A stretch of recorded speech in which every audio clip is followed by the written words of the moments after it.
Have you ever had to chase down a bus for a vital health procedure? Dee Benson has.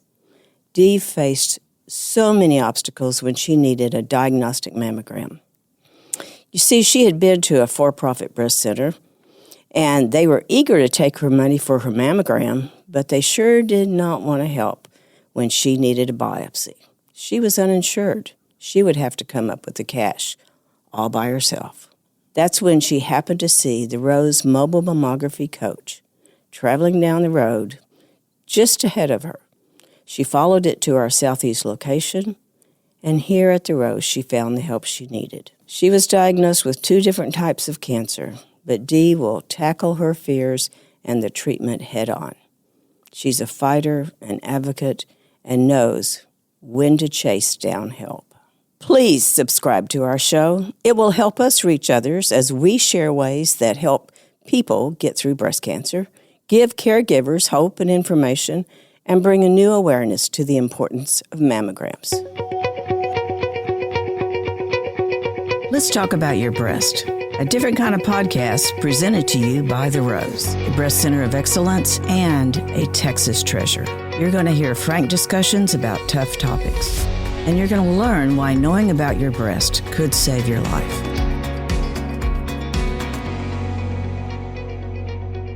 Dee, thank you so much for joining us today. I think I told you you're quite a legend around here at The Rose, so thank you for being with us. Thank you guys for having me. Of course, of course. Now, you're known as the lady who followed the bus. Tell us that story. Well, on October the 2nd, I had gone to Solace to do my mammogram. It was my annual. I hadn't done one in about 7 years. Breast cancer runs in my family, so I've always done them. But because I went back to get my bachelor's in 2015. Then I turned around and went to grad school. But I'm still working full time and doing my internship. So I was totally busy. And I can say that I feel like maybe I took that for granted because I never had anything. So they've always been good. So I just didn't do it. So went to Solace on the 2nd. I turned 60 on the 4th. They called me on the 8th. This is in October. And at that time, I had been in Houston 1 year. I had moved here September the 23rd. Ooh. So when they called, they said, hey, we saw something, and we need to get you back in. And I go, okay, no problem. So 3 or 4 days prior to the appointment, they call, and they're like, hey, your insurance won't cover it. And I said, what do you mean my insurance won't cover it? And she goes, oh, the one that you've already taken is the one that they cover for preventive. And at that time, I had Blue Cross Blue Shield. So I called Blue Cross Blue Shield. I'm questioning the follow-up because Solace told me that I would need $1,000. And so I told them, let me see what I could do. And I knew I wasn't going to pay them $1,000. But meanwhile, when I called Blue Cross, I learned that they would not cover it. So you had a very limited plan. I had a limited plan. Many times patients will sign up for, not realizing that it is limited and it can only provide certain things. Correct. And once I learned that, I cut them off. Not because I had a second plan. It was just because I felt like that was unfair. And I knew that if I needed a service, that's why I have insurance. And I'm like, hey, you saw something. You should be able to bill that so that it's covered. Right. And so when they did that, I was a little angry because I wanted to know what they saw. And so I'm driving up Fuquay, and I see the Rose bus. I'm in the right lane. I'll never forget it. I was in the right lane, and I'm like, hey, that bus got the ribbon on it. So I followed. I bust the U-turn from the right lane There was no other car there, but I was like, I gotta catch this bus because I felt like me working in social services, that generally was a sign that the bus was going somewhere to provide the service where you could get a free mammogram or a low-cost mammogram. And so when I followed it, it made this right turn, and I'm like, okay, that's Featherwood. Where's the big bus going? All these apartments. So when it came in the back of this building, I came back around and I parked and I came in and I was like really nervous, but I got emotional when I got in. One is beautiful up there. And so I told them, I said, hey, I need to see if you can have any way you can work with me on a low cost basis. I'm not working. And I was so emotional, and they just grabbed my hand. I wish I could remember the lady's name. And she was like, Miss Benson, just breathe. And I'm like, no, but breast cancer runs in my family. And I know if they saw something, this is the first time. And she was telling me to breathe. And they gave me the 2-page paper. I filled it out. In like 2 or 3 days, I got the call, and they're like, hey, we'll cover you. And I said, for real? And I was crying because it was like, I wanted to know what were they saying. And so that's what got me through the door. When I came for my very first appointment, I didn't know that Dr. Malello was who she was. She's an amazing woman. Oh, she is. And she pretty much made it easy. But it was really challenging for me because I'm like, what did they see? What did they see? So when she took me in there to do the diagnostic, I'm looking on the wall and I'm looking at my left breast because in my left side, I had ductal carcinoma in situ. So it was, the cancer was running through my milk ducts. So I'm like, what is that spider webby thing, right? But she's looking at my right breast, which was the invasive ductal carcinoma, and it was a small dot. And so she was like, can you come back next week? And again, I'm seeing the pictures, but I said, next week, I said, I got to get a job. I'm going to be homeless. And she, with that soft voice, she came and she says, baby, don't you worry about getting no job right now. We're going to make sure you get all the services you need. Still, it don't click. Right? So I come out and I get in my car. I'm like, they're tripping. I'm going to be homeless.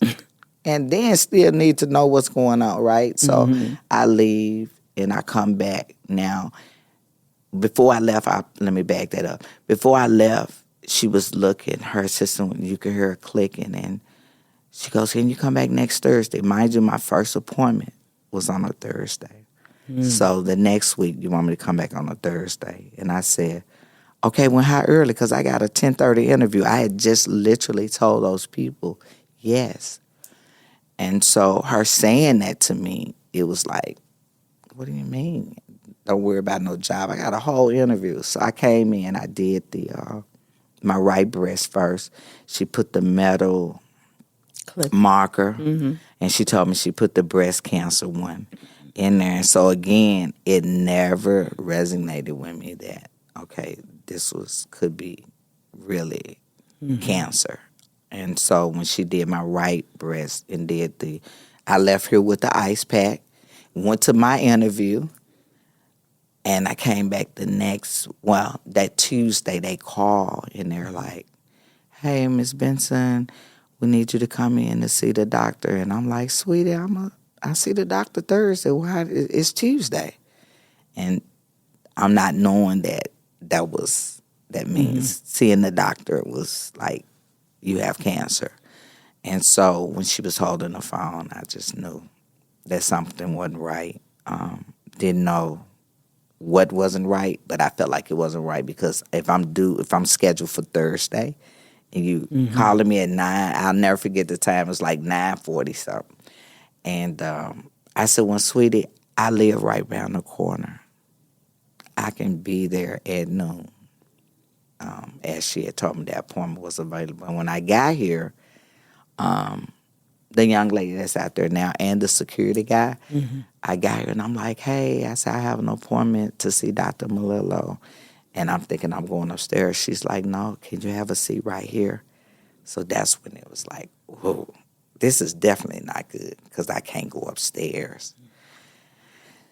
So I sat on the bench. I started praying. And then I was like, okay, I know this is not good, but what is it? Because I'm curious like that. And they opened the door. And then I said, well, where are we going? She said, in the doctor's office. I said, oh, I thought her office was upstairs. She said, no, this is the main office. So when I got in there, I positioned myself to watch the door. And when Dr. Malillo came in, she had the gold envelope in her hand. And she says, well, kiddo, I hate to be the bearer of bad news. She said, unfortunately, that right side is cancer. It's invasive ductal carcinoma. It was stage 1, which was early, which was good. I said, well, what do? I keep telling y'all I'm new here. I had no clue of no surgeon. I didn't know anything about oncology as far as doctors and stuff here. And so she referred me to Dr. Sasaki. And I trusted her judgment with it. Mm. And so I left out. No, before I left, what I told her, when she said it was invasive ductal carcinoma, I'll never forget, I looked at her and I said, you know what? I'm not devastated. I'm crying at this point, but I'm like, I'm not devastated because you was telling me. I said, and I didn't understand when you kept saying, don't you worry about getting no job. We'll make sure you get all you need. And I said, and you made it easier for me to hear what you're saying to me. And she asked me, could she give me a hug? And I said, yes. And so we hugged, we cried, she cried with me, and it just felt like when that was happening, I felt so supported, being new. Here it is, this diagnosis. I have breast cancer runs in my family, and on my mother's side, she has 4 sisters. And out of the 4 sisters, I have an aunt that's living with breast cancer. She's a survivor of 30-plus years. Oh, she's goodness. 78 now, and she's been upset because she can't remember what type of cancer she had way back then. And then I had another aunt that passed with lupus and breast cancer. So I knew that the breast cancer was something that I probably could encounter. So that's why I always did the mammograms. I lost my best friend. We were friends from 3rd grade, and she had cancer and had a mastectomy, but I didn't know what type. She never told me. And so she passed from it. So it was a big deal. Now it's hitting me. So Dee, you had worked all your life. You had stopped working to go to school. You've been in social work. Was it hard to ask for help, or did we just move you through and that was it? Well, for me, I had already overcome addiction. So back in 86, I used from 86 to 96, I was in and out of prison. I had gone to prison 3 times. Oh, my goodness. So I left Memphis, Tennessee, and went to Seattle, Washington, not knowing anything or anybody. Same thing I did here. And so when I went, looking for something new and different to do, and when I got there, I started volunteering at this community center just for have something to do and learn who's doing what. And I met my mentor, Norman Johnson, and I was in a room with people. It was a Black business networking group, and so they were like introducing themselves. So I stayed in the corner, staying out the way, because I was with my friend Tracy Brown, who was doing Wings That Soar at the time. And they asked me, and I was like, I don't own a business. My long-term goal is to work with recovering women, recovering addicts and ex-offenders, but I wanted those women, that program to address women that are pregnant and parenting. And so he came up and he gave me a card. I worked for them for 18 years. So he encouraged me to go to school. So I have an AAS in Human Services. I specialize in substance abuse. I have a bachelor's in behavior science. And then I went to University of Washington and I got my master's of social work. Oh, my goodness. So you would take my street experience, my lived experience, and you capsulate that together with my professional. So when I meet people, it's never been a problem because when I was using, you would meet people you don't know. So I feel like I never meet a stranger.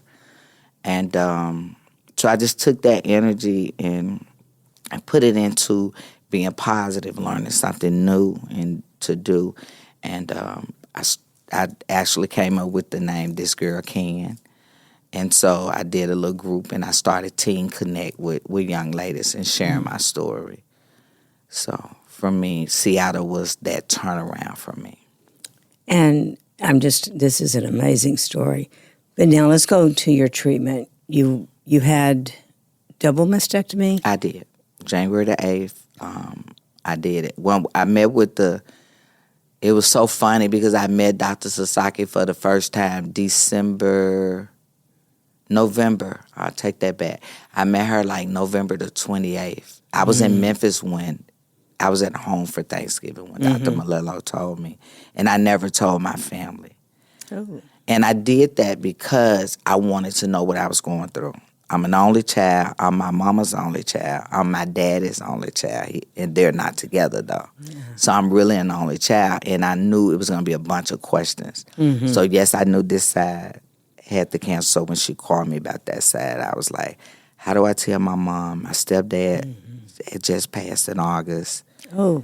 And so I didn't want to have people, overwhelming me with questions that I had no answers to. Right. Well, that's reasonable. I mean, and it's very thoughtful in so many ways. Yeah. Yeah. So, and I didn't understand what I was going through, so I needed to know. So when I met with the doctor, it wasn't hard for me to say, I'm going to do a double mastectomy.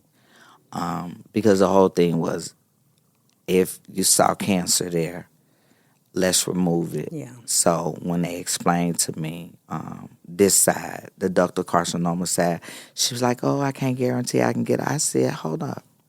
I'm 60. Gravity ain't my friend. Everything is dropping anyway, okay? So I did. And Dr. Sasaki says, are you sure? I said, yeah, we're going to do it. I never second guessed it. I never rethought it. It was just like instantly when I knew that I had two types of cancers running in my body, and that was the thing that I wanted to do. But Dee, your background, I mean, your street background, we'll call it that, your professional, your training, all of that took an awful lot of just plain resilience. I mean, you carried that all the way through.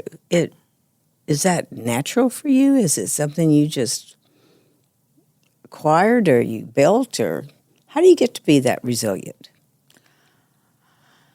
Well, one, God brought me through a lot of things. So that was part of when I was tired of being tired of myself. Because in the 80s when cocaine was just fueling the communities, right? Again, I'm an only child. I didn't go without anything. My mom was just super protective. And so she taught me to be sneaky. Yeah, she taught me to be sneaky. So she timed me. So I was like a latchkey kid back then.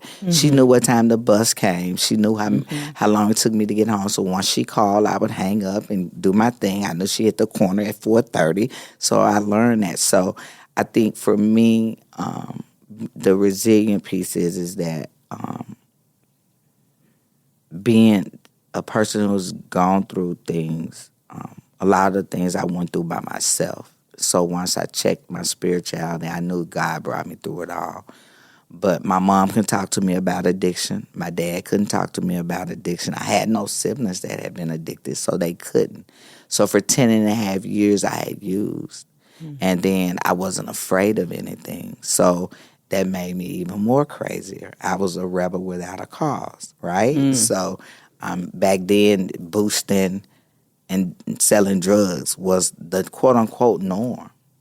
So from 86, I went to prison for the first time in 91. And I got out 14 months, after doing 14 months on a 4-year sentence, because I had stolen $10,000 worth of jewelry. I had a theft of property over $10,000. Oh, goodness. So that's how crazy my attic was. And so again, I was never afraid of anything. So you telling me no, that was like, oh, no, no. You'll figure it out. I figure it out a way. Yeah. So that energy helped me with when I did do my turnaround, when I did go to school. They're like, how are you working and full-time and going to school full-time? And I was like, if I was getting high, it's the same energy. So that's really, when you ask me that, it's like I took that same negative energy and just applied it in a positive way. I'm just, again, amazed. And, the idea that you would follow a bus, as we started, is just, I don't know that I would have the snap to do that. I mean, what if it had just gone into a storage center or something? I was going to ask the driver, okay, so that bus has that, where's this, or get the information off of it. You were just going to go up to him and say, hey, I don't meet strangers. Yeah, and the fact that everybody here knows you, I think speaks to that.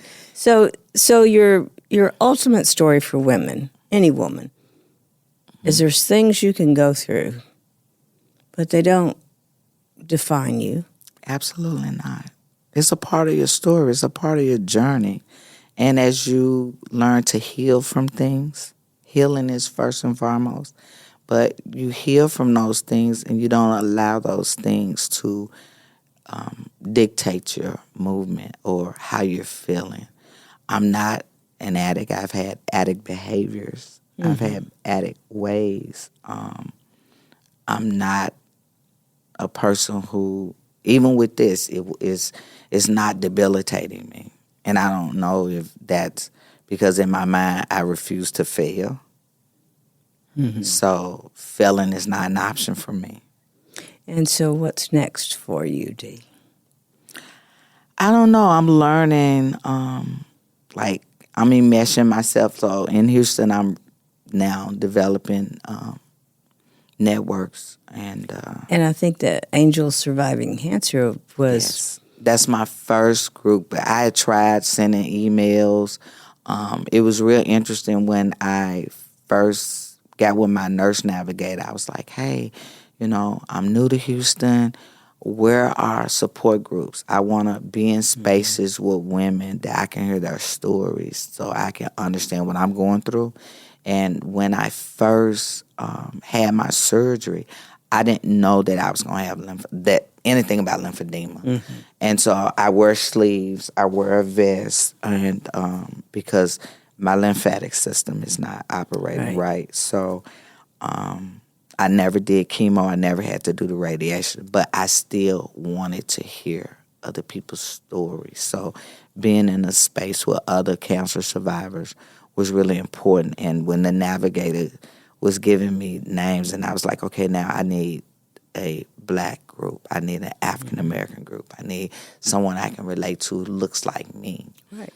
And so she didn't know I went to a lymphedema training because I'm like Dora the Explorer sometimes, right? So I'm like, what they doing over there? And so I went and I ran into Chris Noble, and she told me about Angels Surviving Cancer. And when I tell you, I called Miss Cynthia, and she called me. I texted her and gave her my number, told her how I got her information.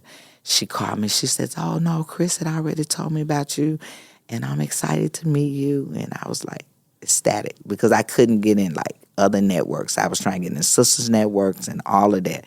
And I was upset that the navigators were not educated around that it matters culturally, especially when you're going through this, because this is like a disfigurement. Right. And so at first, I was angry with the navigation team. I'm very transparent, and I told them, I was like, And you're talking about the one at the hospital. at the hospital, Yeah. that navigation team over at HCA, and I told them, I was like, so you just disfigure me and don't give me no resources? And so then she hit me with there's people you can talk to. And I'm like, sweetie, I've been doing social services over 20 years. I know the importance of therapy. I'm looking for an addition. I'm already doing those things. So even with my background being social work and being an advocate for clients, right? A lot of my clients I worked with in Seattle were opioid addicted. And so they didn't have the oomph like I do. Like they have allowed their addiction to just consume them. So I've always made sure that I learn who's doing what. And then when I find out the agency, I generally go and meet you. If I've talked to you a few times, I show up. Hey, I just wanted to put a face to the name because I think that's really important when you're networking and to be able to have that. So when I'm dealing with women, even here, when I came to do my left biopsy, there was a Hispanic young lady. She was crying. We were in the lobby. I almost had a whole group up there. Trying to encourage her that you can't be afraid of living. And what I mean by that is, yes, they're saying something's going on, but you need to know what it is so that you can address it. Because other than that, I feel like if I don't address those things, I allow those things to kill me because it's consuming you mentally. It's consuming you emotionally. Then, it's going to physically, it debilitates you. All I want to do is lay around and cry. That's not my energy. Not at all. Well, I know you've been an inspiration to so many. I mean, I can feel it. I want you to describe Chris Noble. So many people know her, but this is for her. How would you describe her? She is very high energy, and our energies match. She's very gentle. When I engaged with her, it was like I could feel all of her support and love. Because this team period, Dr. Malillo, Chris, now meeting you and hearing all the things, I'm like, no, this is like a gem. Oh, thank you. This is like a gem. You guys helped save my life. Because when I think back and I'm like, what if they wasn't going to do that? What if I couldn't have gotten a scholarship? What if you wasn't funded enough? What if you had given out your last scholarship the week before? Oh, that's giving me chills. Don't say that. But that's the truth. Yeah. Because it's other women that are like me who need to come and find out, that are afraid to come and find out, right? But when they come, their biggest barrier would be not having the access. That's it. It's access to care. It's the access to care. And so because I'm so educated around that, I refuse to take no. It's just like the same behaviors I've had when I was doing wrong. Right. You don't tell me no because there's got to be a way. And when you're talking about health, come on now, there's too many opportunities to find out what's going on with you, but you have to open up your mouth. And I never felt shame.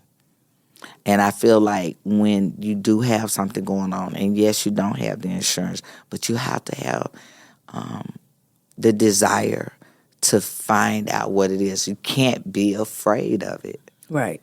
And if you're afraid of it, you're going to help kill yourself. I really believe that. Hey, that's the strongest message I think you've sent today. I'm going to end our conversation with asking you one message you would have for any woman in your place. You've said you didn't feel ashamed. That's important. You have to know. What else? Anything else that woman needs to know? Oh, something else that I failed to mention. One of the things is that I didn't have symptoms. Right. So not having symptoms is a bad thing for you to assume that nothing is wrong. Right. And the importance And of then- having that annual mammogram. And so you have to, it's attach it to your birthday. Yeah. Oh, that's and a great, do your annual. So that was the way that I did it. It's like, that's a birthday present, right? You go annually, you go and you find out. Because if I hadn't gone last year and waited to this year, they said it could have been worse. Oh, absolutely. Yeah. Yeah. All right. Great message. Have your mammogram on your birthday. Don't be afraid. Don't be afraid. Be ready to ask the questions and go through those doors. Yep. And heal. And heal, because that's the biggest thing. That's the biggest thing. Yes, it is. Thank you so much, Dee, Thank for you being for having with us. me. Oh, yes. And I Great am story. unapologetically topless. And I love my life. It's beautiful. Thank you guys. Oh, that's wonderful. Yeah. Wow. Thanks for having me. Yeah. Thank you for joining us today on Let's Talk About Your Breasts. This podcast is produced by Speak Podcasting and brought to you by The Rose. Visit therose.org to learn more about our organization. Subscribe to our podcast, share episodes with friends, and join the conversation on social media using hashtag Let's Talk About Your Breasts. We welcome your feedback and suggestions. Consider supporting The Rose. Your gift can make the difference to a person in need. And remember, self-care is not selfish. It's essential.